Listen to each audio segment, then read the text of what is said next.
Here's your WCIA3 Forecast First, sponsored by Matex Heating and Cooling. Happy Thursday morning. We've been keeping an eye on a few showers off to our west, which Morgan County, you might get hit with a few of these light showers, maybe even hear a rumble of thunder or two, but a lot of that's going to break down before it heads its way eastward. So those of us east of I-55 won't have to worry about that here this morning. Current temperatures, upper 50s, lower 60s. Now, not quite as many of the 50s like yesterday morning, but it's still pretty comfortable, and we do expect that the humidity remains low for the morning hours. That arrives as we go later on into the afternoon.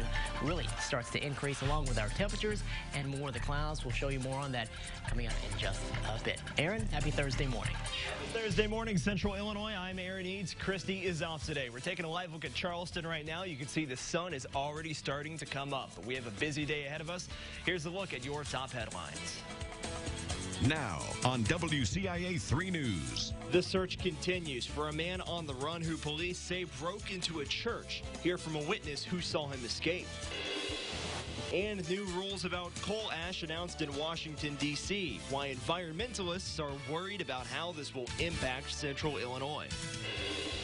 Plus, in Charleston, you can now live with your significant other without being married. Yes, that was actually a law before this week. What other ones are coming off the books? You're watching your local news leader. This is The Morning Show on WCIA 3. Start this morning in Edgar County, where officials are still searching for a man on the run. But we're learning more about the crime from the man who called police. Authorities are still looking for 27-year-old Benjamin Hornbrook. He's wanted for escape in Indiana and possession of stolen property in Edgar County. Police say Hornbrook and another woman broke into a small church in Kansas, Illinois. A man tells us his wife saw the two try to pry open the door of the parsonage. That man then drove to the church, called police, and says he stalled them until they got there. As soon as I told him he needs to wait here because the deputies are on the way, he had no part of sticking around. He was on a mission to get away. The woman was arrested, but Hornbrook ran away, and they still haven't found him. The sheriff's office tells us they are still working on that search. We have more details on a sexual abuse case out of Vermilion County. 41-year-old David Woodrow is accused of abusing a teenager back in 2011, and the state's attorney says there could be more victims. The state's attorney says Woodrow met the victim in 2010. They knew each other through a theater and opera company. Authorities say he became so close with the teen's parents, they let him pull the teenager out of school sometimes. That's where the state's attorney says Woodrow would fondle the victim. He was bonded out and will be back in court next month. Woodrow has worked at the Beef House restaurant for 22 years. He's now the resident artistic director of the dinner theater. The Department of Public Health has published a list of nursing home violations, and a Champaign facility has been cited twice. Helia Healthcare of Champaign has been fined $75,000 for the deaths of 2 people. In one case, a resident died when their brain bled after falling from a lift 2 different times. Another patient was left alone to eat and choked on their food. We reached out to Helia. They have no comment. The EPA is deciding to roll back some of the rules on coal ash. For power plants that are open, the new rules include changing the limits on chemical amounts like lead and cobalt that are allowed to be detected. Maybe if they're going to go back and look at things, they could include old closed power plants in the rule, because the coal ash that's sitting at these old power plants is no different than the coal ash that's sitting at a power plant that's currently running. So why shouldn't they be regulated in the same way?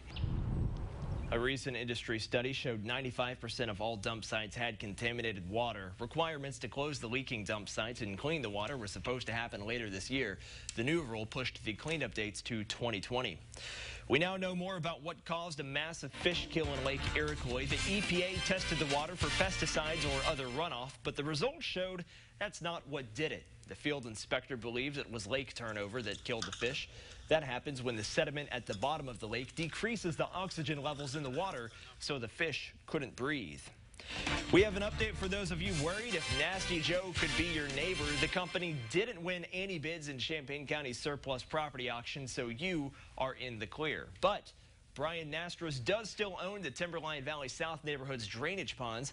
He's saying the ponds are not common areas and now says he has the right to fence them in. The neighborhood's homeowners association president says their lawyer insists they are common areas and that their newly formed architectural control committee would reject plans for a fence. The association is meeting on Monday to figure out its next steps. Well, it's going to take a little longer before we see what the botanical gardens in Mahomet will look like. We told you earlier this week the Forest Preserve is making some changes after 40 years. The pond is leaking and the waterfall has some structural problems. A sketch artist talked to engineers this week and is preparing her drawing. They're hoping to present the sketches to the public by the first week of August.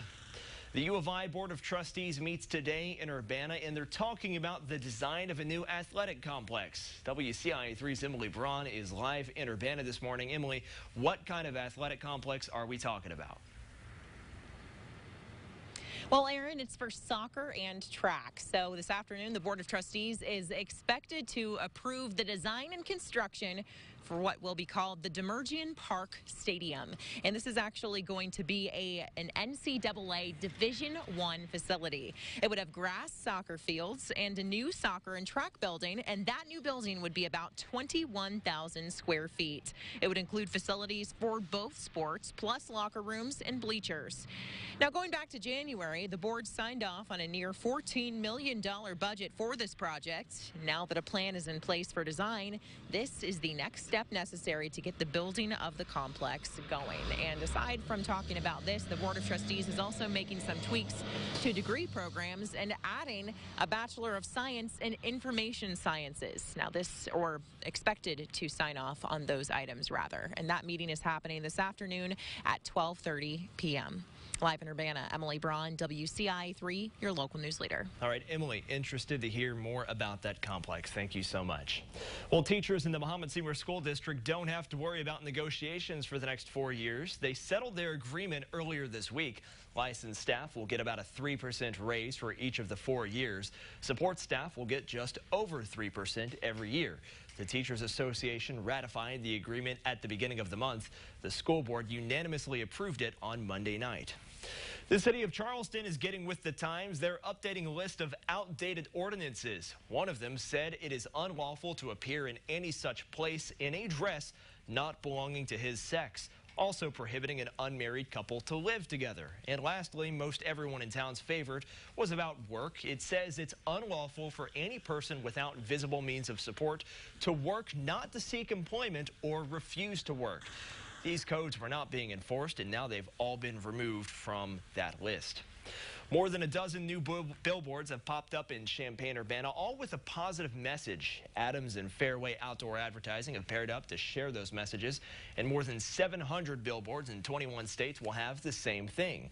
The renderings come from artists across the world. The boards will be up through the middle of September. Nothing wrong with spreading a little positivity. Positivity, a pep talk for your morning. If you're driving out and about and you see one of those, you're like, okay, all right. All right, the day is going to be okay. It's going to be okay. It's going to be a good day today. Well, today we are watching out for a few showers of storms to come back into the area, which that is not a bad thing. We like to see some rain in here. We hope not. From time to time, and we are going to expect that those chances come in later on into the evening. Now, checking out where some of those storms are right now, extreme western parts of Cass and Morgan County, but many of us are actually going to stay dry into the morning hours. The better chances are coming in later into the afternoon and more into the evening.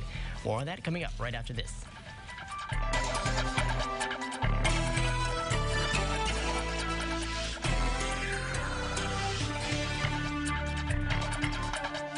Live from your local news leader, Christy Batista. Central Illinois' most accurate forecast with meteorologist Adam Claybon and live reports with Emily Braun. You're watching The Morning Show on WCIA 3.